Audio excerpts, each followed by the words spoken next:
सर्वांना सुप्रीम नमस्कार. आवाज येतोय? नमस्कार सर, येतोय सर. ओके, ठीक आहे. सहकार कायदे आपला विषय आहे आणि त्यामध्ये आपण सुरुवातीचे काही टॉपिक्स आपण घेतलेले आहेत. याच्या नोट्स पण तुम्हाला मिळून जाणार आहेत. त्यामुळं सुरुवातीला सहकार कायद्याचा इतिहास हा आपला टॉपिक झालेला आहे. यानंतर सहकारी संस्थांची नोंदणी जी आहे 3 ते 21 मध्ये केली जाते, या संबंधित सुद्धा आपण चर्चा केलेली आहे. जसं की सहकारी संस्थांची नोंदणी करण्यासाठी निबंधकांची नियुक्ती आहे आणि त्यांचे अधिकार किंवा त्यांच्या हाताखालील इतर अधिकारी हे सुद्धा आपण चर्चा केली. त्यानंतर निबंधकाचे अधिकार असा एक वेगळा प्रश्न बऱ्याचदा येतो. म्हणजे 99% आपल्याला हा प्रश्न विचारला जातो की सहकारी role of the registrar is a regulating and cooperative societies. तर निबंधकाचे अधिकार यासाठी आपण इथं तुम्हाला संपूर्ण ते पॉइंट्स दिलेले आहेत. कोणत्या संस्थांची नोंदणी करता येईल हे सगळं आपली चर्चा झालेली आहे. यानंतर पोटनियम दुरुस्ती यासंबंधी आपण बोललेलो आहोत. कलम 13 आणि 14 ही दोन कलम जे आहेत ती पोटनियम दुरुस्ती संबंधी बोलतात. आता कलम 13 प्रमाणे वार्षिक सभेमध्ये पोटनियम दुरुस्ती होते आणि 14 प्रमाणे निबंधकाला विशेष अधिकार आहे.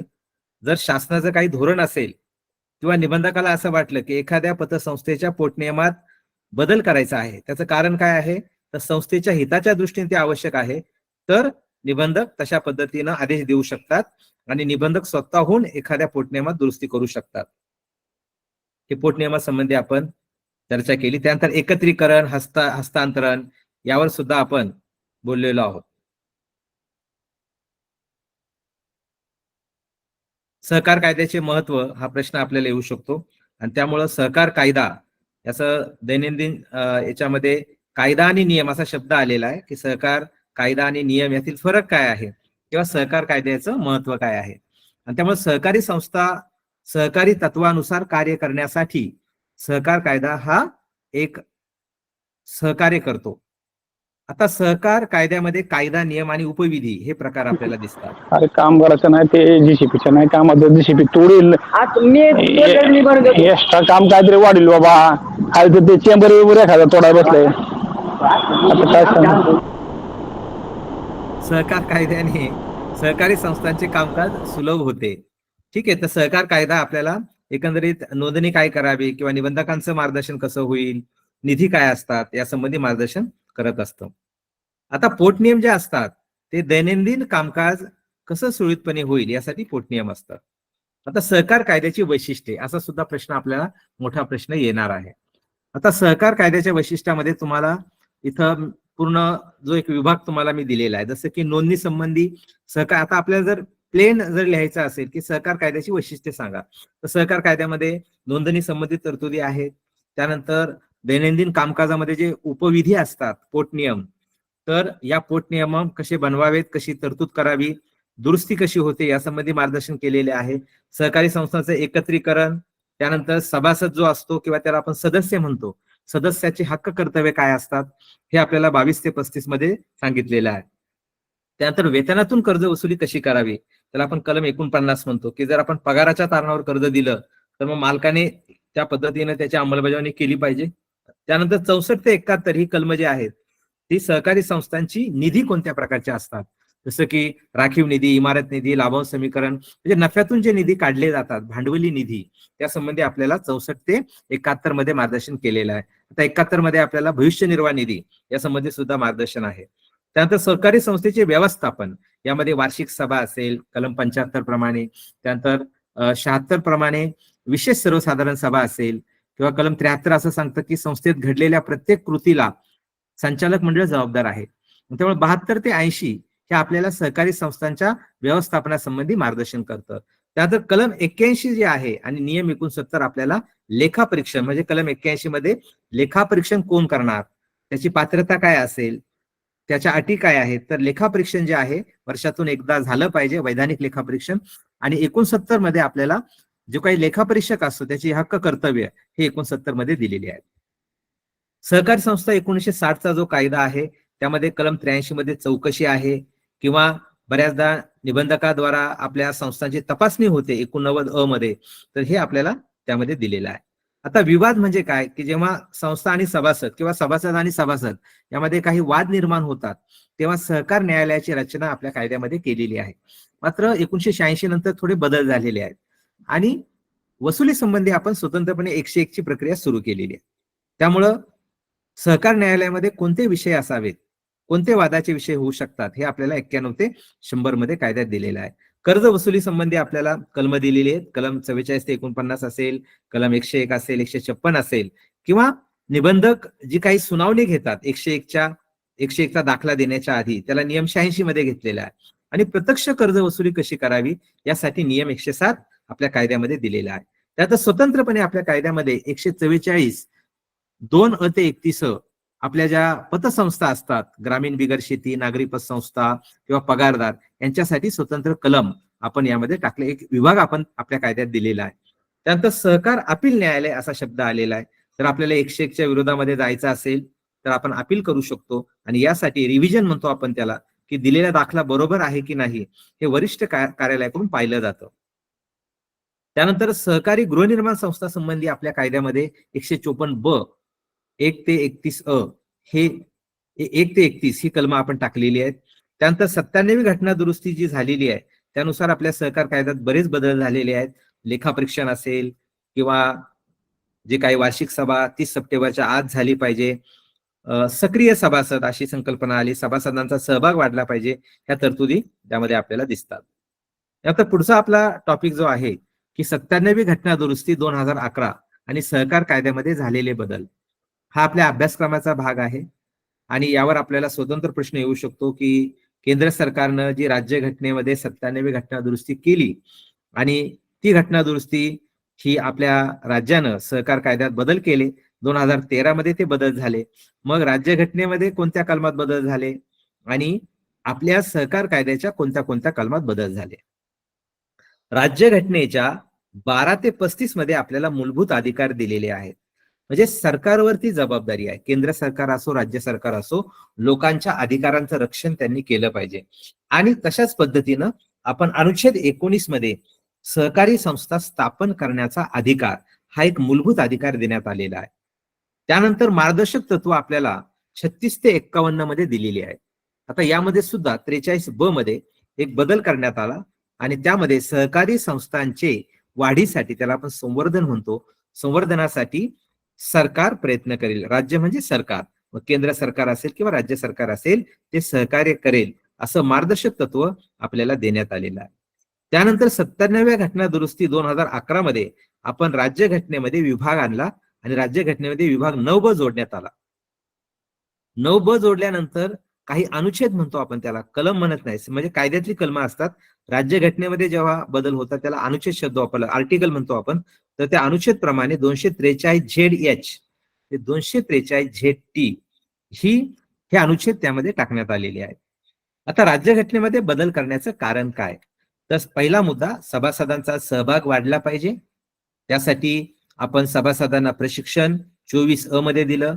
त्यानंतर सक्रिय सभासद, क्रियाशील सभासद, अक्रियाशील सभासद अशी संकल्पना आली.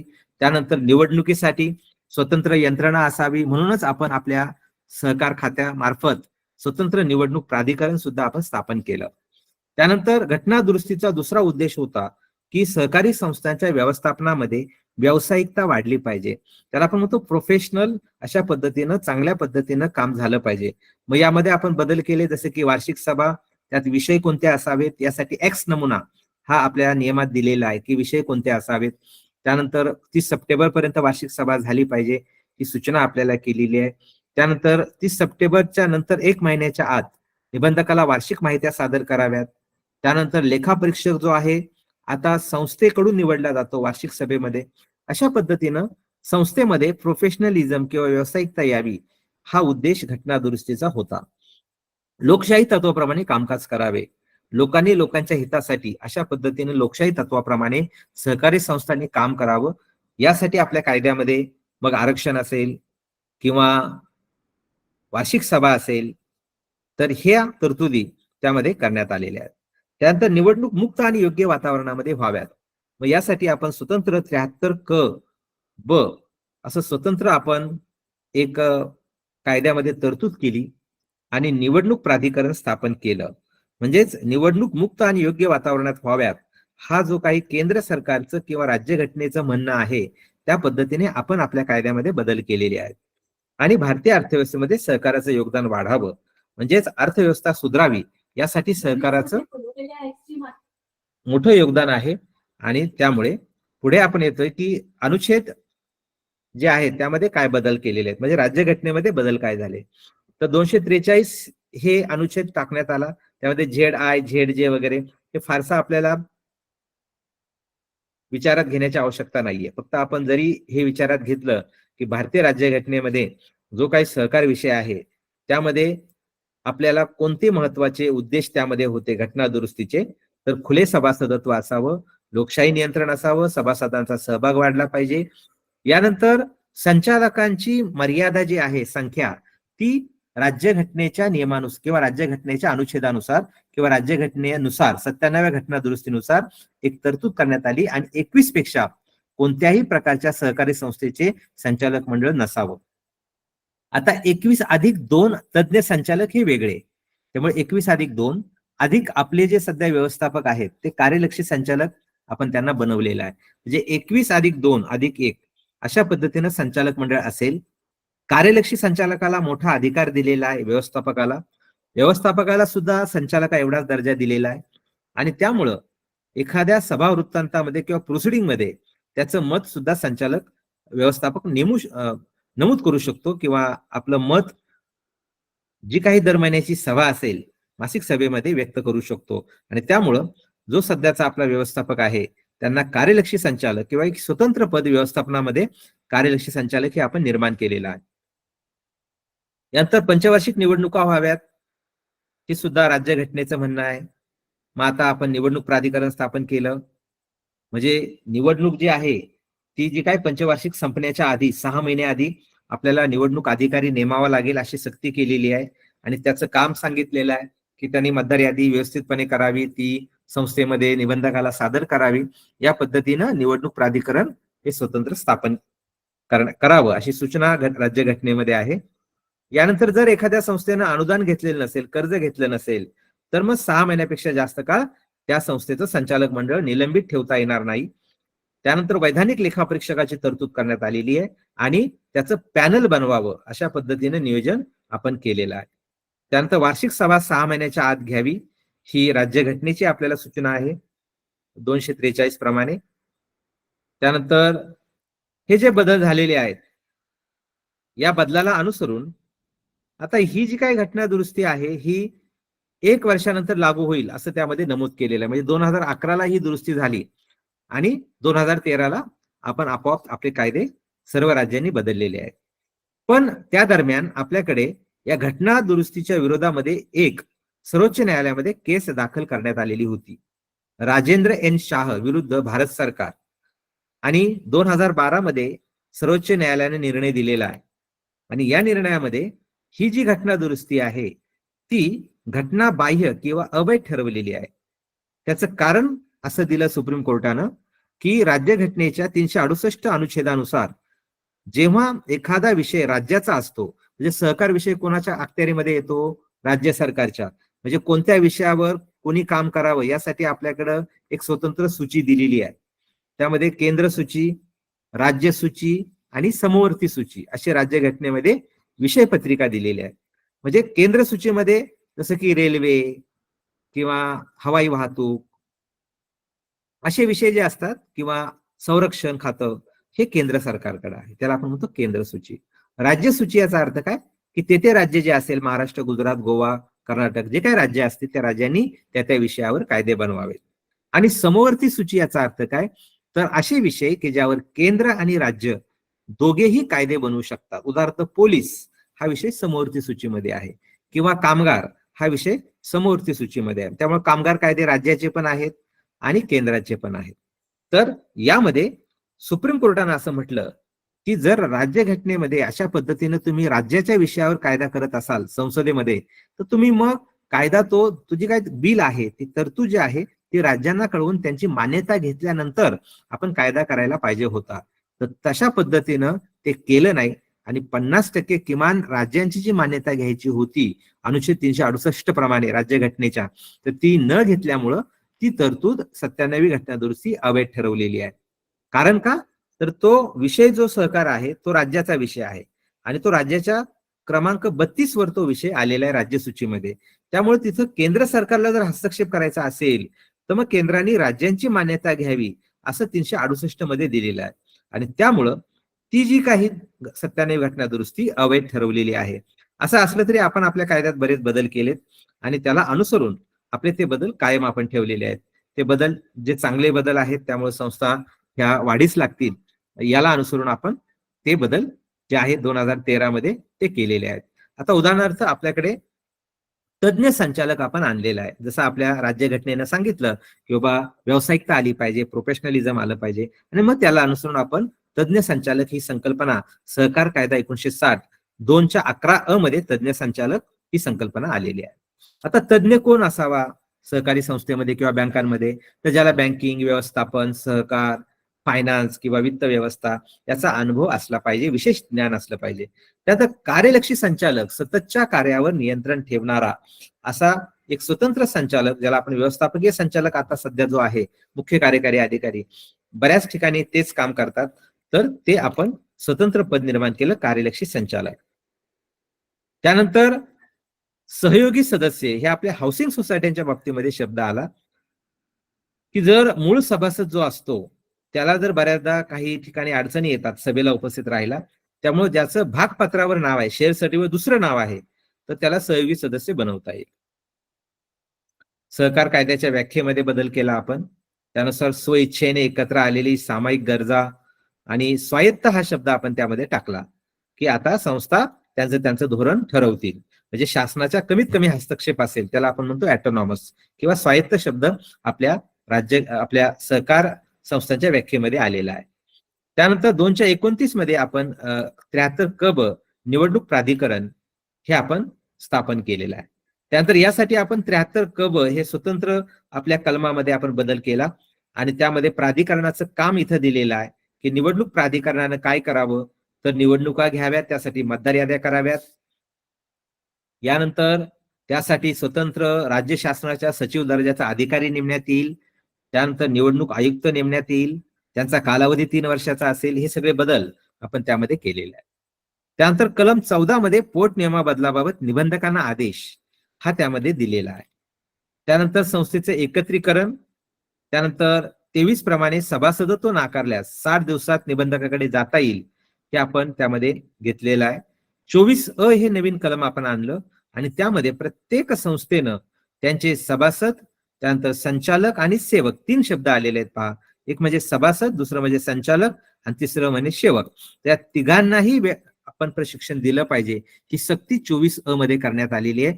आता त्याचा उद्देश पण दिलेला आहे की का बरं प्रशिक्षणाची गरज आहे, तर सहकारी संस्थेचं प्रभावी व्यवस्थापन, सक्रिय सहभाग आणि नेतृत्व गुणामध्ये वाढ झाली पाहिजे. त्याला आपण म्हणतो लिडरशिप डेव्हलपमेंट आणि बुद्धी कौशल्यामध्ये वाढ व्हावी, बुद्धिवान आणि कुशल कर्मचारी तयार व्हावेत हा शब्द त्यामध्ये आलेला आहे.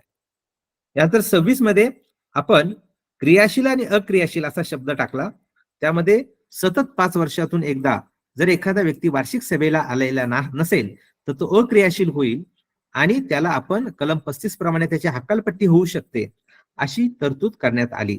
मात्र सध्याचं जे सरकार आहे त्यांनी 18 ऑगस्ट 2023 रोजी मंत्रिमंडळाच्या बैठकीमध्ये ही जी अपात्रतेची तरतूद होती, त्याला आपण क्रियाशील आणि अक्रियाशील म्हणतो की वार्षिक सभेला नाही आलं तर तो अपात्र होईल 5 वर्षांनी, तर ही तरतूद जी आहे ती रद्द केलेली आहे किंवा स्थगित केलेली आहे.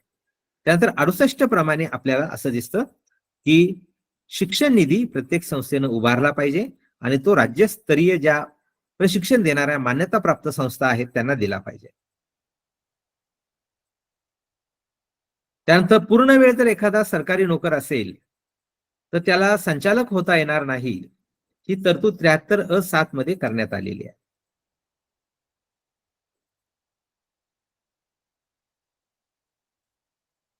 या पद्धतीनं तज्ञ आणि कार्यलक्षी संचालक 21 संचालक असतील. 73 ब मध्ये आपण काही आरक्षित पदं ठेवली आपल्या सहकार कायद्याच्या 73 मध्ये, त्यामध्ये SC ST असेल, OBC असेल, महिला असतील, संचालकांची अपात्रता टाकण्यात आली की थकबाकीदार जर संचालक असेल तो अपात्र आहे. तर एखादा फौजदारी गुन्ह्यामध्ये जर असेल आणि त्याला 1 वर्षापेक्षा जास्त शिक्षा झाली आरोप सिद्ध होऊन, तर तो अपात्र संचालक होईल.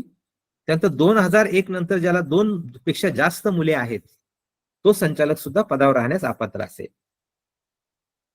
त्यानंतर प्राधिकरणाची आपण स्थापना केलेली राज्य सहकारी निवडणूक प्राधिकरण, त्याला आपण म्हणतो स्टेट इलेक्शन अथॉरिटी, ही आपण स्वतंत्र निर्माण केलेली आहे. 6 महिन्यामध्ये लेखापरीक्षण पूर्ण करावं अशी तरतूद 75 मध्ये करण्यात आली. त्यानंतर निबंधकाचा अधिकार आहे की एखादा संचालक मंडळ निष्काळजीपणानं किंवा कर्तव्य पार पाडत नसेल तर त्यांना त्यांच्या पदावरून काम करण्यास रोखता येतं. त्यानंतर निबंधकाला एखाद्या संस्थेचं संचालक मंडळ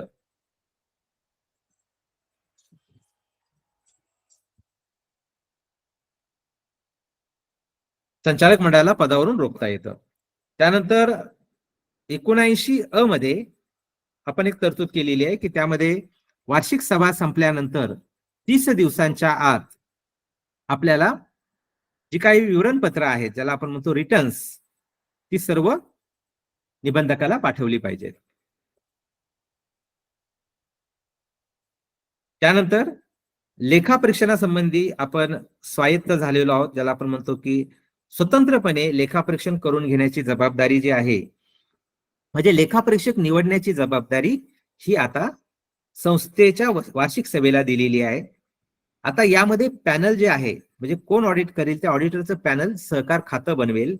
पण त्या खात्यातून किंवा त्या पॅनल मधून सहकार खात्याचे लोक घ्यायचे की चार्टर्ड अकाउंटंट किंवा कॉस्ट ऑडिटर किंवा प्रमाणित लेखापरीक्षक, ही संपूर्ण जबाबदारी किंवा एक हक्क म्हणूयात त्याला, तो आपल्याकडे आता सध्या वार्षिक सभेला दिलेला आहे. 30 सप्टेंबर अशी तारीख त्यामध्ये आलेली आहे की वार्षिक सभा 30 सप्टेंबरच्या आत घेतली पाहिजे. त्यानंतर दोष दुरुस्ती अहवाल याला फार महत्व दिलेलं आहे. आणि जर दोष दुरुस्ती अहवाल हा 3 महिन्याच्या आत वेळेस सादर केला नाही, 3 महिन्याच्या आत, तर त्यामध्ये दंडात्मक कारवाई ठेवलेली आहे. 83 मध्ये संचालक मंडळाची चौकशी होऊ शकते. यासाठी 1 पंचमांश सभासदांनी जर मागणी केली किंवा लेखापरीक्षकाने त्याच्या अहवालामध्ये काही विशेष मुद्दे लिहिलेले असतील तर संस्थेची चौकशी होईल.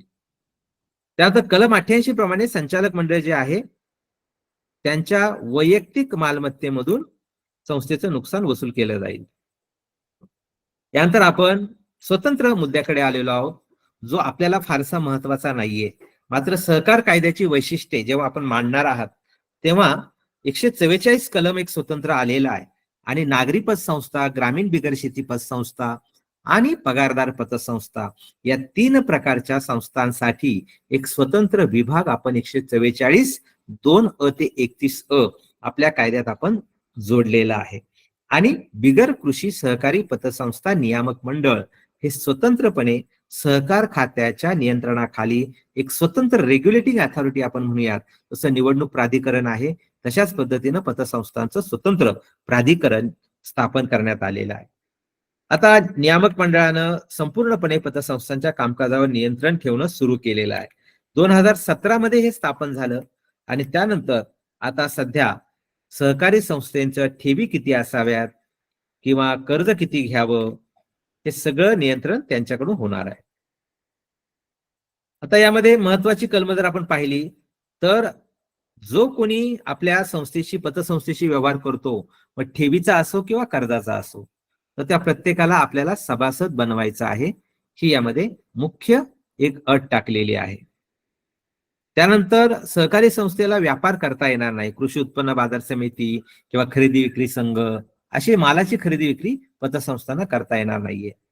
त्यानंतर सहकारी पतसंस्थांनी आवश्यक नसलेली मालमत्ता याची विल्हेवाट लावायची आहे. त्याचं कारण असं आहे की हे नागरी बँकांना पण आहे, रिझर्व्ह बँकेचं धोरण, की जी मालमत्ता जमीन असेल, इमारत असेल, तुम्हाला आवश्यक नाहीये ती तुम्ही काय करा, विल्हेवाट लावावी, ती जास्त दिवस आपल्याकडे ठेवू नये. त्यानंतर व्यवस्थापन खर्चावर मर्यादा पतसंस्थांवर आणलेली आहे आणि 2% शब्द आलेला आहे. खेळत्या भांडवलाच्या म्हणजे ताळेबंदाच्या बेरजेच्या साधारणपणे 2% पेक्षा जास्त व्यवस्थापन खर्च नसावा. त्यानंतर 9 ही अतिशय महत्वाची तरतूद आहे. 144(9) प्रमाणे प्रत्येक पतसंस्थेने एकूण ठेवीच्या कमीत कमी 1% रक्कम जी आहे ती रोख शिल्केमध्ये आणि बँकेच्या चालू ठेव खात्यामध्ये ठेवली पाहिजे. म्हणजे CRR जे आहे ते मेंटेन केलं पाहिजे. ती 9 मध्ये तरतूद आहे. त्यानंतर 10 मध्ये आपल्याला रोखता बरोबरच तरलता, कायदेशीर तरलता हा शब्द आलेला आहे. आता त्यामध्ये एकूण ठेवीच्या कमीत कमी 25% रक्कम ही स्वतंत्र जिल्हा मध्यवर्ती बँक असेल, राज्य सहकारी बँक असेल किंवा नागरी बँक, ज्या नागरी बँकेला सतत 3 वर्ष वर्ग मिळालेला आहे, रिझर्व्ह बँकेने पण तपासणीमध्ये वर्ग दिलेला आहे, तर तशा नागरी बँकांमध्ये एकूण ठेवीच्या 5% रक्कम, म्हणजे मुख्य काय आहे, राज्य सहकारी बँक, त्यानंतर जिल्हा मध्यवर्ती बँक, इथं आपल्याला निधी ठेवायचा आहे. पण तिसरा पर्याय म्हणजे आपल्याला असं वाटलं की राष्ट्रीयकृत बँकेत ठेवायचं आहे, नॅशनलाइज बँकांमध्ये ठेवायचं आहे, मग निबंधकांची परवानगी लागेल. आणि एखाद्या नागरी बँकेत जर आपल्याला ठेवायचं असेल, मग त्या नागरी बँकेला सतत 3 वर्ष अवर्ग मिळालेला असला पाहिजे ऑडिटमध्ये, प्लस जी काही तपासणी रिझर्व्ह बँकेची होते त्यामध्ये पण A ग्रेड मिळालेली असली पाहिजे. तर अशा इतर नागरी बँकांमध्ये पैसे ठेवता येतील, मात्र त्याला सुद्धा निबंधकाची परवानगी लागेल. त्यानंतर नियामक मंडळ म्हणजेच या पतसंस्थांवर नियंत्रण ठेवण्यासाठी एक स्वतंत्र मंडळाची स्थापना केलेली आहे आणि त्याचा जो प्रमुख आहे तो निबंधक असणार आहे.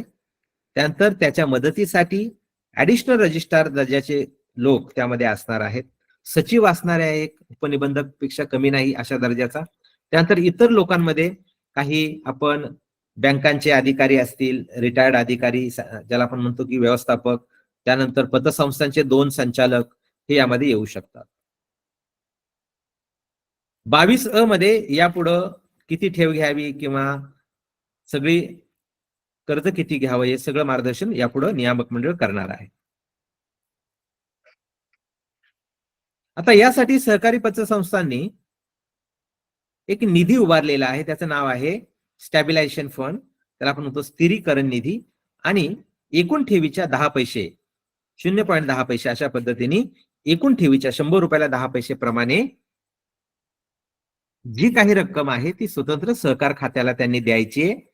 आता त्याचा उपयोग काय होईल, तर ज्या संस्था त्यांच्या ठेवी परत करू शकत नाही, मात्र त्यांनी CRR, SLR, CD रेशो हे सगळं पाळलेलं आहे, पण काहीतरी संस्थेची बदनामी कोणीतरी केलेली आहे किंवा काहीतरी घडलेलं आहे किंवा काही नैसर्गिक आपत्ती आलेली आहे, तर संस्था जर ठेवी परत करू शकत नसेल तर मग त्या संस्थांना मदत करण्यासाठी असा निधी वापरला जाणार आहे. त्याच पद्धतीनं या निधीचा उपयोग जो आहे तो साधारण सध्याच्या परिपत्रकानुसार 1 लाखापर्यंतच्या ठेवींना संरक्षण देण्याची घोषणा ही नियामक मंडळाने केलेली आहे. आता नियामक मंडळाच्या बदलाबरोबरच आपल्याकडे एक ज्याला आपण गृहरचना संस्था म्हणतो त्यांच्यासाठी सुद्धा आपण बदल केलेले आहेत. आता बऱ्याचदा हाऊसिंग सोसायट्यांना असं वाटायचं की बाबा आमच्यासाठी काहीच नाहीये, आमच्यासाठी पण कायद्यात स्वतंत्र विभाग असावा, आणि त्यामुळे 154 हे जे कलम आहे ते आपण 154(ब)(1) ते 154(ब)(31) यामध्ये हाऊसिंग सोसायट्यांसाठी आपण तरतूद केलेली आहे. आता हाऊसिंग सोसायट्या पूर्वी कायदे होता, पोटनियम होता, यामध्ये काही शब्द आपल्याला जे महत्वाचे आहेत, जसं की आता संस्था स्थापन करताना समजा एखाद्या बिल्डरनं 10 एकूण फ्लॅट बांधलेले असतील, तर शब्द आलेला आहे 51% लोकांनी, म्हणजेच काय, तर 6 फ्लॅट धारकांनी जर ठरवलं की आपल्याला एकत्र यायचं आहे आणि सहकारी गृहनिर्माण संस्था स्थापन करायची आहे तर करू शकता. म्हणजे जरी एखाद्या ठिकाणी 400 फ्लॅट असतील पण 50% पेक्षा जास्त अशा पद्धतीने सभासद जर एकत्र आले तर ते सहकारी संस्था स्थापन करू शकतात.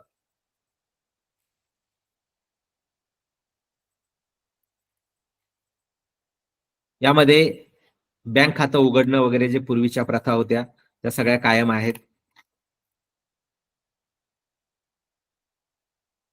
प्रशिक्षणाचा मुद्दा दिलेला आहे की प्रशिक्षण हे सर्वांनाच पाहिजे, सभासदांनाही पाहिजे, त्यानंतर संचालकांना पण पाहिजे आणि कर्मचाऱ्यांना पण पाहिजे.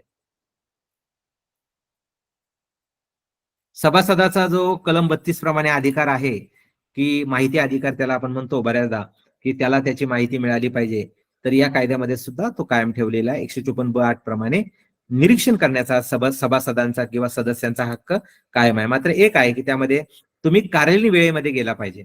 आणि काय तुम्हाला मागता येईल ते सुद्धा मर्यादित आहे. तुम्ही जर म्हणला 15 वर्षाचा सभा वृत्तांत किंवा प्रोसिडिंग द्या किंवा 25 वर्षाचे तुम्ही सगळे अर्ज द्या, तर त्याच्यामध्ये तुम्हाला मर्यादा दिलेली आहे की कायदा, नियम आणि पोटनियम याला अनुसरून त्याची प्रत तुम्ही मागू शकता किंवा ताळेबंद नफातोटा पत्रक, संचालक मंडळाची यादी किंवा सभासदांची यादी, असं मोजकं आपण दस्तऐवज हे मागू शकतो. सभासदाला काढून टाकण्याचं सुद्धा तरतूद आहे. म्हणजे एखादा 70 लाखाचा फ्लॅट घेतला तर तो म्हणू शकत नाही की त्या फ्लॅट, तो मालक आहे फ्लॅटचा, पण खरं अधिकार जो आहे तो संस्थेला दिलेला आहे. त्यामुळे जर कायदा, नियम, पोटनियमाच्या विरोधामध्ये जर एखादा सभासद वागला तर त्या सभासदाचा फ्लॅट विकला जाऊ शकतो, जप्त होऊ शकतो संस्थेकडून. आणि त्यामुळं 154(ब)(9) मध्ये मोठा अधिकार दिलेला आहे की सभासदाची हकालपट्टी जी आहे ती संचालक मंडळाला किंवा संस्थेला करता येते.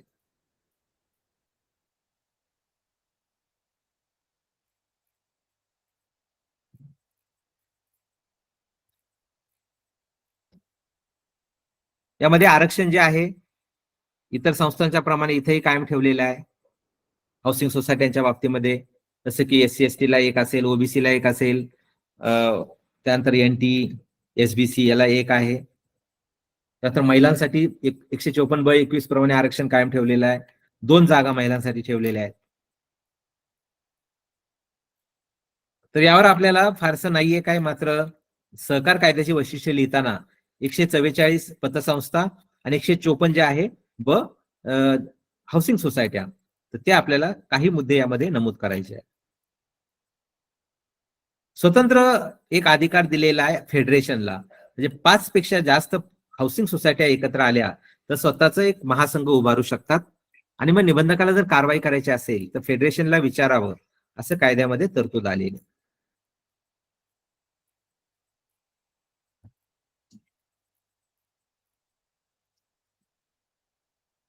आता आपण साधारणपणे आपल्या कायद्यामध्ये 22 ते 35 मध्ये आपल्याला सभासद कुणाला होता येईल किंवा सभासदाच्या अटी काय आहेत, सभासद एखाद्या संस्थेने सभासदत्व नाही दिलं तर सभासदाचे काय अधिकार आहेत का निबंधकाकडे जाऊन अपील करण्याचे, तर या संबंधी 22 ते 35 ही कलमं आहेत आणि 19-30 ही जी आहे ते नियम आहेत.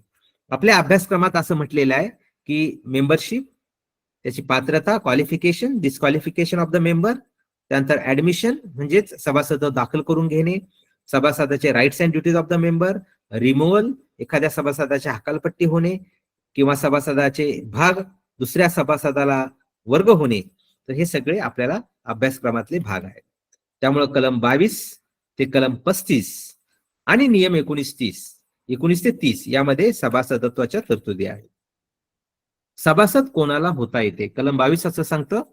आता पूर्वी फार मर्यादित होतं, आता मात्र नव्यानं कंपनी असेल, एखादा दुकान असेल, तर पहिला मुद्दा म्हणजे भारतीय करार कायदा या कायद्याप्रमाणे ज्याला कुणाला सभासद व्हायचा आहे तो प्रौढ व्यक्ती असावा, त्याची मानसिकता योग्य असावी आणि तो कोणत्याही कायद्याने, देशातील राज्यातील कोणत्याही कायद्याने अपात्र नसावा. म्हणजे major age, sound mind and shall not disqualified by any law. उदाहरणार्थ एखाद्यावर जर फौजदारी झालेली असेल, त्याला 1 वर्षापेक्षा जास्त शिक्षा झालेली असेल, तर तो अशा पद्धतीनं करार करण्यास पात्र नाहीये. किंवा एखादा दिवाळखोर असेल इन्सॉल्वंट, त्याची सुद्धा अपात्रता आहे. एखादी भागीदारी संस्था आपल्याकडे एखादं ऑफिस घेऊ शकते. पूर्वी हा शब्द नव्हता. त्यानंतर केंद्र सरकारला असं वाटलं की हाऊसिंग सोसायटीमध्ये आपण एखादं ऑफिस घ्यावं, ते अधिकार दिलेले आहेत, विश्वस्त संस्थांना अधिकार आहेत, तर हा बदल आपल्या कायद्यात केलेला आहे. यानंतर ज्याला कुणाला सदस्य व्हायचं किंवा सभासद व्हायचं असेल त्यांनी संस्थेकडे अर्ज करावा आणि मग ठराव होणार आहे. संचालक मंडळ दर महिन्याच्या सभेमध्ये तो ठराव घेणार आहे, ठरावाने सभासदाला मान्यता दिली जाईल. कलम 23 असं सांगतं, म्हणजे भारतीय राज्यघटनेमध्ये कलम 14 जे दिलेलं आहे की equality before law and equal protection of law, कायद्यापुढे सर्वजण समान असतात आणि कायद्याचं सर्वांना समान संरक्षण आहे. तर हे जे तत्व आहे ते कलम 23 मध्ये आपण घेण्याचा प्रयत्न केलेला आहे. म्हणजेच जर पात्र व्यक्ती असेल तर त्याचं सभासदत्व आपण नाकारू शकत नाही. तर प्रत्येक व्यक्तीला सभासदत्व मिळालं पाहिजे. आणि तो जर अपात्र असेल, उदाहरणार्थ तो फौजदारी गुन्ह्यामध्ये असेल किंवा तो वेडा असेल तर मग मात्र आपल्याला, किंवा लहान बालक असेल तर त्याला नाकारता येईल. एरवी कायद्यामध्ये अपात्रता असेल तरच त्याला आपल्याला सभासदत्व नाकारता येईल. त्यानंतर आणि जर सभासदत्व नाकारलं गेलं तर त्या सभासदाला पूर्ण अधिकार आहे, सदस्याला, की तो 60 दिवसांच्या आत जे आहे ते अपील करू शकतो. त्यानंतर इथं आपण निबंधकाकडे अर्ज करतो. आता नाममात्र सभासद आणि सहयोगी सदस्य ह्या तरतुदी सुद्धा कायद्यामध्ये आहेत. कारण पगारदार पतसंस्था ज्या असतात त्यांना निवृत्त सभासदांच्या, रिटायर्ड झालेल्या लोकांच्या ठेवी घेता येतात त्यांच्या संस्थेतून मात्र.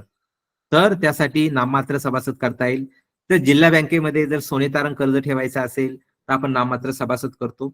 आणि त्यामुळे नाममात्र आणि सहयोगी हे आपल्या कायद्यातल्या तरतुदी आहेत. त्यात शिक्षण प्रशिक्षण असलं पाहिजे आणि त्यामध्ये बुद्धी कौशल्यामध्ये आणि नेतृत्व गुणामध्ये वाढ झाली पाहिजे, यासाठी जाणीवपूर्वक आपण 24 कलम दिलेला आहे. इथं आपल्याला हा प्रश्न एखादा येऊ शकतो आणि तो प्रश्न असा असेल की सहकार कायदा कलम 24 प्रमाणे शिक्षण आणि प्रशिक्षणाच्या तरतुदीचे विवेचन करा. तर ह्या काय तरतुदी आहेत त्याचे विवेचन आपल्याला परीक्षेमध्ये करावं लागेल. पहिला मुद्दा म्हणजे हे प्रशिक्षण कुणाला दिलं पाहिजे, तर सदस्य म्हणजे सभासद, त्यानंतर अधिकारी म्हणजे संचालक मंडळ आणि कर्मचारी. म्हणजे प्रशिक्षण देताना आपल्याला फक्त सभासदच नाही तर अधिकारी आणि कर्मचारी, अधिकारी म्हणजे सर्व संचालक मंडळ, सदस्य म्हणजे सर्व सभासद, अधिकारी म्हणजे सदस्यांमधून निवडून आलेलं संचालक मंडळ, त्याला इथं अधिकारी शब्द वापरला जातो, आणि कर्मचारी म्हणजे सर्व सेवक. तर यांना शिक्षण प्रशिक्षण एक सक्तीचं केलेलं आहे. आता इथं मुद्दा दिलेला आहे पहा की कशासाठी प्रशिक्षण. नेतृत्व गुणामध्ये आणि बुद्धिवान कर्मचारी शिकून कुशल बनतील हा शब्द आलेला आहे.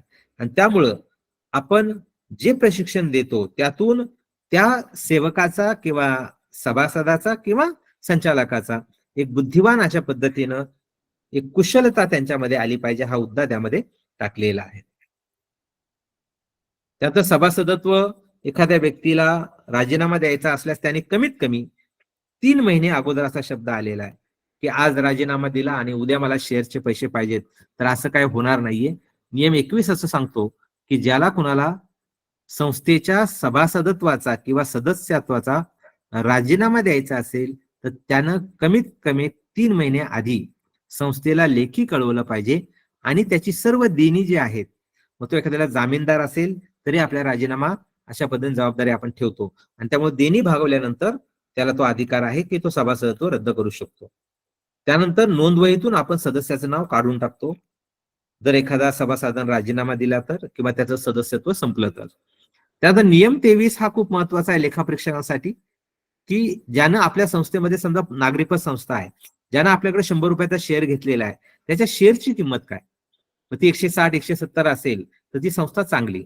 याचा अर्थ आपण बाहेर जसं मार्केटमध्ये 100 रुपयाचा शेअर 160 रुपयाला विकला जातो तसं आपल्याकडे नाहीये. पण एक बंधन ठेवलेलं आहे लेखापरीक्षकाला की त्यानं संस्थेचं शेअरचं मूल्यांकन केलं पाहिजे. आणि ते सूत्र असं आहे की स्वनिधी भागिले भागांची संख्या. आणि त्यामुळं आपल्याला शेअरचं मूल्यांकन हे नियम 23 मध्ये दिलेलं आहे. सदस्याला मतदानाचा अधिकार आहे, मात्र एकच मतदान करता येईल. त्यानंतर आपल्या हाऊसिंग सोसायटीसाठी आपण सहयोगी सदस्य हा शब्द आणलेला आहे. आता सहयोगी म्हणजे कोण, की ज्याचं शेअर सर्टिफिकेटवर नाव हे पहिलं नाहीये, म्हणजे ज्याचं पहिलं नाव आहे तो मूळ सभासद आहे. पण पती पत्नीचं नाव दोघांचं शेअर सर्टिफिकेटवर असेल तर दुसऱ्या नंबरचं जे व्यक्ती असतो, उदाहरणार्थ पती अ आहे आणि पत्नी ब आहे. आता पतीला वेळ नाहीये, तो कुठेतरी फॉरेन मध्ये गेलेला आहे, तर तो त्याच्या ब नावाच्या पत्नीला हे कळवू शकतो की माझ्या वतीनं वार्षिक सभेमध्ये मतदान करण्यासाठी तुम्ही जावं. अशा पद्धतीनं सहयोगी सदस्य ही संकल्पना कायद्यात आलेली आहे. त्यानंतर आपल्याला फेडरेशनचं सभासद होता येईल. जसं आता पतसंस्था असतात, जिल्हा फेडरेशन, राज्य फेडरेशन, तर इथं पूर्ण अधिकार दिलेला आहे की आपल्याला पाहिजे त्या पतसंस्थेच्या फेडरेशन मध्ये आपण सहभागी होऊ शकता. नाममात्र सभासदाला मतदानाचा अधिकार दिलेला नाहीये. आणि त्यामुळं ज्याला कोणाला मतदार यादीमध्ये यायचा असेल तो अवर्ग सभासद असला पाहिजे. त्यात कलम 28 मध्ये एखाद्या सदस्याकडे किती भाग असावेत तर ती मर्यादा दिलेली आहे की एकूण भाग भांडवलाच्या 1/55 पेक्षा अधिक भाग धारण करता येणार नाहीत. आणि त्यामुळं ही अट आपल्याला दिलेली आहे की एखाद्या संस्थेचं 100 रुपये जर शेअर कॅपिटल असेल तर 20 रुपयापेक्षा जास्त रक्कम ही त्या सभासदाला धारण करता येणार नाही. म्हणजे एकंदरीतच पैशाच्या जीवावर एखाद्या सदस्यानं संस्थेच्या नियमाचा भंग करू नये यासाठी ही तरतूद केलेली आहे. आता सध्या आपण जर पाहिलं तर पतसंस्थांना भागाची मर्यादा पूर्वी जी 2 लाख होती ती एप्रिलमध्ये 5 लाख करण्यात आलेली आहे.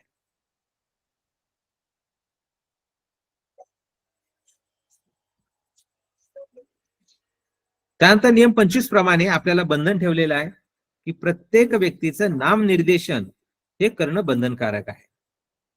म्हणजेच ठेवीदार असो किंवा कर्जदार असो, प्रत्येकानं जेव्हा संस्थेमध्ये आपण सभासद होतो तेव्हा त्याच्या वारसदाराची नियुक्ती केली पाहिजे आणि त्यासाठी स्वतंत्र जे नमुना आणि आय नमुना हे रजिस्टर सुद्धा ठेवायला आपल्याला परवानगी किंवा त्या पद्धतीने सक्ती केलेली आहे. कुठल्याही बाबतीमध्ये कलम 31 असं सांगतं की कर्ज थकलेलं आहे आणि एखाद्या सभासदाची शेअरची रक्कम पडून आहे, कारण तो सभासद झालेला आहे, त्याच्या आपण कर्ज मंजूर रकमेतून शेअर्स कपात केलेले आहेत, तर कुठल्या परिस्थितीमध्ये त्या कर्जाच्या वसुलीपोटी आपल्याला शेअरची रक्कम ही कर्जामध्ये वर्ग करता येणार नाही. मुख्य अट आहे.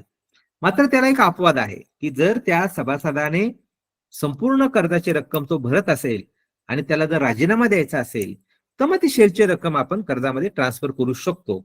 मात्र एरवी त्याचे शेअर्स पडून आहेत 2 लाख रुपये आणि कर्ज थकलेले आहे 1.5 लाख रुपये म्हणून त्याचे शेअर जप्त करायचे तर हे चालणार नाही.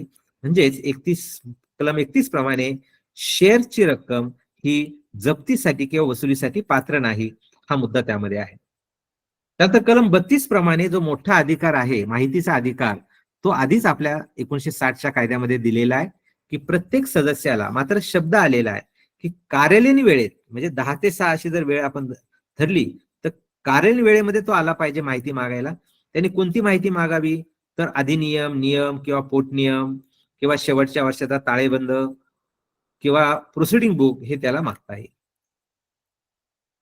आता त्याने जर म्हटलं की मला याच्या झेरॉक्स कॉपीज पाहिजेत तर मग A4 साईज साठी आहे नियम 27 प्रमाणे 2 रुपये आणि A4 साईज पेक्षा मोठा साईज असेल तर प्रत्येक पानाला 3 रुपये. सदस्याला काढून टाकण्याची तरतूद आहे की जर एखादा सभासद कायदा, नियम आणि पोटनियमाच्या विसंगत वागत असेल, म्हणजे सतत उपविधीचे बंधन पालन करण्यामध्ये कसूर करत असेल किंवा संस्थेची बदनामी करत असेल तर अशा सदस्याला आपल्याला पदावरून काढता येतं. मग त्यामध्ये वार्षिक सभेमध्ये विषय घेतला जातो, त्याला बोलावलं जातं, त्याला कारण सांगितली जातात, त्याला नोटीस दिली जाते 1 महिना अगोदर आणि मग चौकशी होऊन अशा पद्धतीने अंतिम निर्णय घेतला जातो. यानंतर कलम 64 ते 71 हा एक स्वतंत्र टॉपिक आहे आणि त्यामध्ये आपल्याला विविध प्रकारच्या निधींची गुंतवणूक कोणती कोणती किंवा कोणते निधी उभारले पाहिजेत, नफ्यातून वेगवेगळ्या प्रकारचे निधी काढावे लागतात आणि त्याची गुंतवणूक कशी केली पाहिजे या संबंधित तरतुदी केलेल्या आहेत. बोडके सर आपल्याला घ्यायचंय ना पुढं 5 ते 10 मिनिटं चालेल ना? येस सर, येस, चालेल चालेल. ओके.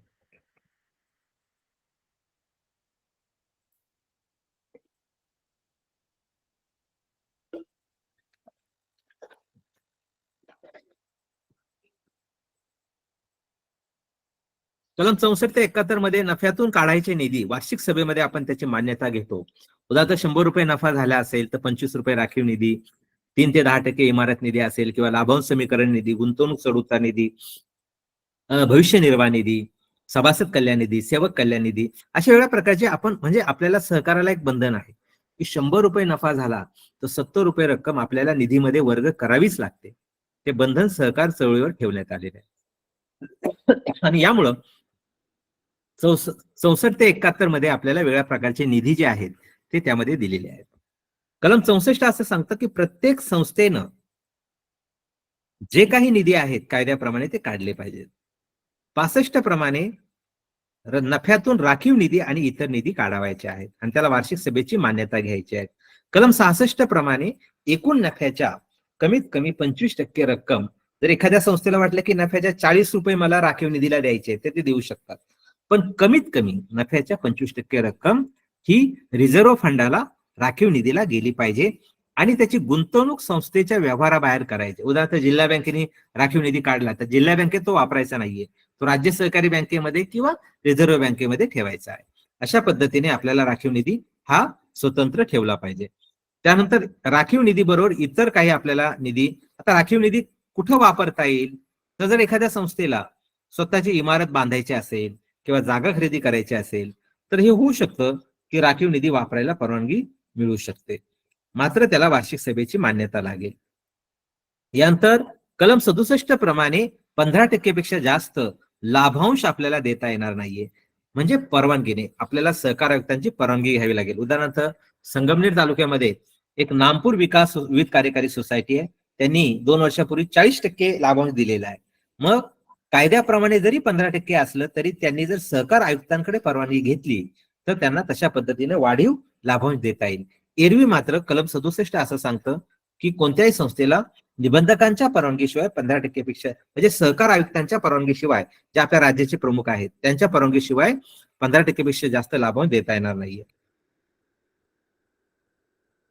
त्यानंतर अंशदान शिक्षण निधीला दिलं पाहिजे, ते 68 मध्ये दिलेलं आहे की ज्या राज्यस्तरीय संस्था आहेत प्रशिक्षण देणाऱ्या, तर प्रत्येक संस्थेने प्रशिक्षणासाठी त्यांचा निधी जो आहे तो त्या राज्यस्तरीय संस्थांना दिला पाहिजे.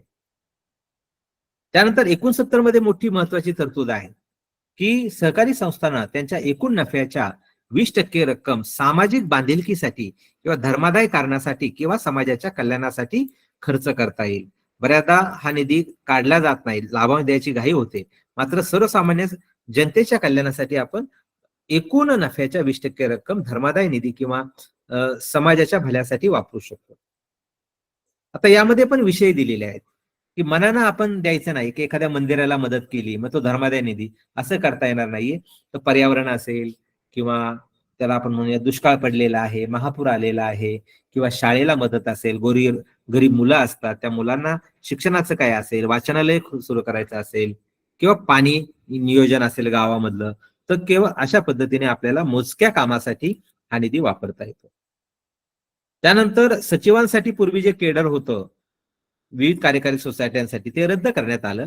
मग यासाठी राज्य सरकारच्या माध्यमातून जे निबंधक आहेत त्यांच्या नियंत्रणाखाली आपण जिल्हास्तरीय आणि राज्यस्तरीय समित्या स्थापन केल्या, जेणेकरून हे जे विविध कार्यकारी सोसायटीचे सेक्रेटरी आहेत त्यांच्या समस्या सोडवता येतील, यासाठी 69 ब मध्ये तरतूद करण्यात आलेली आहे.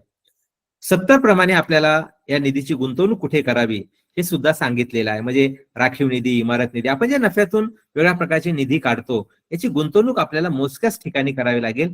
कलम 70 त्यामध्ये मार्गदर्शन करतं.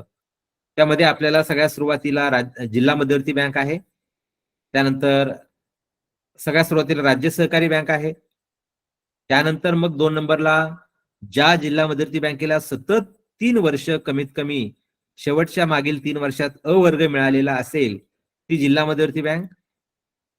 त्यानंतर मान्यताप्राप्त रोखे जसं की नाबार्डचा बॉन्ड खरेदी केलेला आहे किंवा शासनानं जे काही ट्रस्ट ऍक्ट प्रमाणे मान्यताप्राप्त अशा ठिकाणी आपण बँक ऑफ महाराष्ट्राचे बॉन्ड खरेदी केले किंवा इंडियन रेल्वेचे बॉन्ड खरेदी केले, तर अशा पद्धतीनं केंद्र सरकारच्या मान्यताप्राप्त ठिकाणी आपण SBI म्युच्युअल फंड असतील तर या बॉन्ड आपण खरेदी करू शकतो, मात्र त्याला राज्य शासनाच्या निबंधकाची परवानगी लागते. त्यानंतर हे सगळे निधी आपल्याला काढायचे, जसं की इमारत निधी, गुंतवणूक चढउतार निधी, तंत्रज्ञान विकास निधी, भविष्य निर्वाह निधी आपण काढू शकतो. कलम 71 प्रमाणे आपल्याला तो अधिकार आहे आणि त्यामुळं आपल्या सेवकांच्या प्रॉव्हिडंट फंडाची तरतूद जी आहे ते आपण करू शकता. आणि भविष्य निर्वाह निधी कायदा 1952 याप्रमाणे जर एखाद्या सेवकानं त्याचे 200 रुपये दिले तर तेवढीच रक्कम ही मालक किंवा एम्प्लॉयर किंवा संस्था टाकणार आहे आणि तशा पद्धतीनं भविष्य निर्वाह निधी हा संस्थेच्या व्यवहाराबाहेर ठेवला पाहिजे, संस्थेने त्या पैशाचा वापर करू नये असं त्यामध्ये सांगितलेलं आहे. आता वर्गणी किती असावी भविष्य निर्वाह निधीची दर महिन्याला, तर कर्मचाऱ्याच्या वेतनातून 10% पेक्षा अधिक नाही एवढी रक्कम अंशदान म्हणून दर महिन्याला वर्ग करता येईल. आणि कर्मचारी आणि संस्था म्हणजे एम्प्लॉयर आणि एम्प्लॉई या दोघांची समान गुंतवणूक असेल आणि हेच आपल्याला प्रॉव्हिडंट फंड ऍक्ट भविष्य निर्वाह निधी कायदा 1952 मध्ये दिलेला आहे. पुढचा आपला टॉपिक असणार आहे तो म्हणजे वार्षिक सभा वगैरे, परंतु आपला वेळ जो आहे तो आपले सन्माननीय कोऑर्डिनेटर सर चालेल ओके सर, सर. चालेल. 10-1 मिनिट कंटिन्यू केलं तरी चालेल. पुढे Yes, चालेल yes. ना? ओके. तर कलम 72 ते 80 मध्ये आपल्याला स्वतंत्रपणे सहकारी संस्थांच्या व्यवस्थापनासंबंधी तरतुदी करण्यात आलेल्या आहेत. त्यामध्ये आपण आपला अभ्यासक्रम पाहिला तर त्यामध्ये असा शब्द आलेला आहे की विशेष, ज्याला आपण म्हणतो वार्षिक सभा, अॅन्युअल जनरल मीटिंग, त्यानंतर विशेष सभा कलम 75 प्रमाणे वार्षिक सभा आहे, त्यानंतर स्पेशल मीटिंग कलम 76 प्रमाणे आहे. या सभांना कोरम किती असावा ही सुद्धा तरतूद आहे. त्यानंतर ही जी काही एजीएम आपण म्हणतो वार्षिक सभा, त्यांचे अधिकार काय आहेत ते आपल्याला आपल्या अभ्यासक्रमाच्या मध्ये दिलेलं आहे. त्यानंतर व्यवस्थापन समितीच्या इतर सभा किंवा व्यवस्थापन समितीचं पात्रता अपात्रता किंवा व्यवस्थापन समितीच्या सदस्यावर किंवा संचालक मंडळावर कशा पद्धतीनं अविश्वास ठराव आणता येतो हे सगळं आपल्या अभ्यासक्रमामध्ये स्वतंत्र टॉपिक मध्ये दिलेलं आहे. आता 72 असं सांगतं की कायदा नियम आणि पोटनियमाला अनुसरून वार्षिक सभा ही एक अंतिम सभा आहे किंवा सर्वोच्च सभा आहे. त्यानंतर कलम 73 असं सांगतं की संस्थेत घडलेल्या प्रत्येक कृतीला संचालक मंडळ सामूहिक जबाबदार आहे. म्हणजे संचालक मंडळाला मोठी जबाबदारी दिलेली आहे आणि प्रत्येक संस्थेनं अधिनियम 1960, नियम 1961 आणि पोट नियम याप्रमाणे त्यांचे कामकाज केलं पाहिजे. यानंतर 73 प्रमाणे 1 ड प्रमाणे एखाद्या संचालकाच्या विरुद्ध आपल्याला अविश्वासदर्शक ठराव आणता येईल. आता अधिकाऱ्याविरुद्ध शब्द आलेला आहे. म्हणजे अधिकारी म्हणजे कोण? म्हणजे काय मॅनेजर का किंवा कॅशियर का किंवा क्लर्क का अकाउंटंट का? नाही. तर अधिकारी याचा अर्थ, याची व्याख्या आपल्या सहकार कायद्याच्या 2/20 मध्ये दिलेली आहे. अधिकारी म्हणजे कोण आहे? सहकारी संस्थेचा अधिकारी कोण असतो? तर सर्व संचालक मंडळ आणि कार्यलक्षी संचालक, तर हा अधिकारी आहे. त्यामुळं इथं आपल्याला अधिकारी पदाची व्याख्या दिलेली आहे. त्यानंतर एखाद्या संचालकावर जर अविश्वासदर्शक ठराव आणायचा असेल तर समजा 11 लोक असतील तर 2/3 7 लोकांनी तरी एकत्र येऊन बहुमतानं त्यांच्या सभेमध्ये तो निर्णय घ्यायचा आहे. जे काय 11 लोकांची किंवा 21 लोकांचा संचालक मंडळ असेल त्यांनी तो बहुमताने निर्णय घ्यायचा आहे. आता यासाठी सगळ्यात पहिले जे निवडून आलेले सभासद संचालक आहेत त्यांनी कमीत कमी 1/3 लोकांनी म्हणजे 33% संचालकांनी पहिली मागणी केली पाहिजे. मग ते निबंधकाला मागणी पत्र देतात की असे असे संचालक आहेत, त्याच्या हकालपट्टी, उदाहरणार्थ सतत 3 सभांना आलेला नाहीये, एखाद्या संचालकावर फौजदारी केस दाखल झालेली आहे आणि शिवाय तो घोषित झालेला आहे की त्याला 1 वर्षाची शिक्षा 2 वर्षाची शिक्षा झालेली आहे. एखादा थकबाकीदार असेल मग तो कसूरदार म्हणतात त्याला, आणि मग थकबाकीदाराला सुद्धा आपल्याला अपात्र ठरवता येतं आणि त्यामुळं निबंधकाला आपण कारण द्यावं लागेल आणि मग त्या कारणासाठी विशेष सभा बोलवता येईल. म्हणजे वार्षिक सभा वेगळी ईजीएम आणि इथं आहे स्पेशल जनरल मीटिंग कलम 76 प्रमाणे विशेष सभा बोलावली जाते. या विशेष सभेमध्ये आपण आता विशेष सभेला सर्व सभासद पण हजर असतात. या विशेष सभेमध्ये अविश्वासदर्शक ठराव जो आहे तो आणला जातो. आता एक मात्र आहे की तो अविश्वासदर्शक ठराव जर त्या सभेमध्ये फेटाळला गेला तर मग त्या संचालकाला पुढे 1 वर्ष त्याच्या विरोधामध्ये असा प्रस्ताव आणता येणार नाहीये. जर एखाद्या वेळी एखाद्या संचालकाच्या विरोधामध्ये आपण निबंधकाकडे प्रस्ताव सादर केला आणि जर विशेष सभा घेतली, मात्र दुर्दैवाने विशेष सभेमध्ये संस्थेचा हा प्रस्ताव संचालक हकालपट्टीचा फेटाळला गेला तर मग पुन्हा 1 वर्ष त्या संचालकाविरुद्ध आपल्याला अविश्वासदर्शक ठराव आणता येणार नाही. त्यानंतर इथे एक महत्वाची तरतूद करण्यात आलेली आहे की जर एखादा व्यक्ती केंद्र राज्य सरकारमध्ये किंवा नगरपालिकेमध्ये एखाद्या पदावर, संघटनेमध्ये किंवा एखाद्या पदावर काम करत असेल तर तो व्यक्ती निवडून येण्यास किंवा स्वीकृत होण्यास किंवा नामनिर्देशित होण्यास अपात्र असेल असा शब्द आलेला आहे.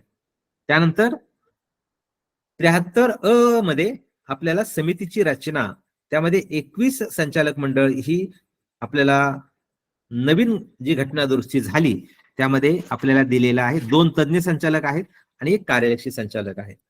त्यानंतर 73 ब मध्ये आपल्याला राखीव जागा दिलेल्या आहेत. त्यामध्ये अनुसूचित जाती जमाती SC किंवा ST, त्यानंतर OBC आणि VJNT किंवा SBC यांच्यासाठी 1 जागा आपल्याला दिलेली आहे. 73 क मध्ये महिलांकरता 2 जागा ज्या आहेत त्या सहकारी संस्थांमध्ये राखून ठेवलेल्या आहेत. आता एखादा संचालक जो आहे तो संचालक पदाला अपात्र ठरवला जाईल का? तर जाऊ शकतो. आता समजा एखादा व्यवसाय जी संस्था करते तोच व्यवसाय समान व्यवसाय त्याने सुरू केला तर तो अपात्र होणार आहे. त्यानंतर कसूरदार म्हणजे काय? उदाहरणार्थ एखादं समजा आपण समजा मजूर संस्था आहे. आता मजूर संस्थेमध्ये काय केलं जातं? तर मजूर सभासद करून आपण ते कामं घेत असतो. पण जर संचालकानं परत स्वतःची मजूर संस्था सुरू केली तर तो दोन्ही ठिकाणी अशा पद्धतीने राहू शकत नाही. त्याला एकाच संस्थेमध्ये सभासद राहता येईल. त्यानंतर कसूरदार नसावा हा शब्द आलेला आहे. उदाहरणार्थ समजा आता जिल्हा बँकेत असेल त्याने पीक कर्ज घेतलं तर मग 1 वर्ष ती थकबाकी, 1 वर्ष पेक्षा जास्त थकबाकीदार नसावा. तेच पतसंस्थेत असेल नागरी पतला वगैरे किंवा ग्रामीण बिगर शेतीमध्ये तर मग तीन हप्ते जर थकले तर तो थकबाकीदार होतो. तशाच पद्धतीनं हाऊसिंग सोसायट्यांना सुद्धा 3 महिने हप्ते थकले तर थकबाकीदार होतो. तर इथं त्याला प्रॉपर नोटीस सुद्धा संस्थेने पाठवली पाहिजे. कारण बऱ्याचदा अशी प्रकरणं परत येतात की संस्थेनं त्याला पहिलं जागं केलं पाहिजे की तू बाबा थकबाकीदार आहेस, तू जर थकबाकी भरली नाही तर तू अपात्र होशील. मात्र ते न करता त्याला जर अपात्र ठरवलं तर बऱ्याचदा न्यायालयानं त्यांना परत घेण्यास भाग पाडलेला आहे. 79 मध्ये आपल्याला बंधन दिलेलं आहे संस्थांना की वार्षिक विवरणपत्र त्यांनी सादर करायचे आहेत. म्हणजे वार्षिक माहित्या ज्यामध्ये ऑडिट रिपोर्ट असेल किंवा वार्षिक सभेचं वृत्तांत असेल किंवा ऑडिटरची नियुक्ती केलेली असेल त्या ऑडिटरचं नाव असेल, त्याचं संमतीपत्र असेल, दुरुस्ती अहवाल कधी पाठवला, निवडणूक कधी झालेली आहे याची माहिती सर्व रिटर्न्स म्हणतो आपण त्याला, वार्षिक विवरणपत्र ही निबंधकाला पाठवायचे आहे. आता यामध्ये अपात्रतेमध्ये हे पण दिलेलं आहे की जर एखादा संचालक 2 पेक्षा जास्त मुले असतील तर, मात्र इथं एक थोडीशी करेक्शन असं आहे की 2001 नंतर हा शब्द त्यामध्ये आहे.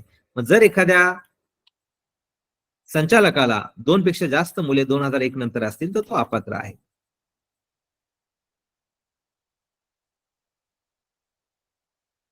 आता याचप्रमाणे आपल्याकडे स्वतंत्र एक अभ्यासक्रमामध्ये राज्य सहकारी निवडणूक प्राधिकरण हे सुद्धा आपल्याकडे तरतूद केलेली आहे.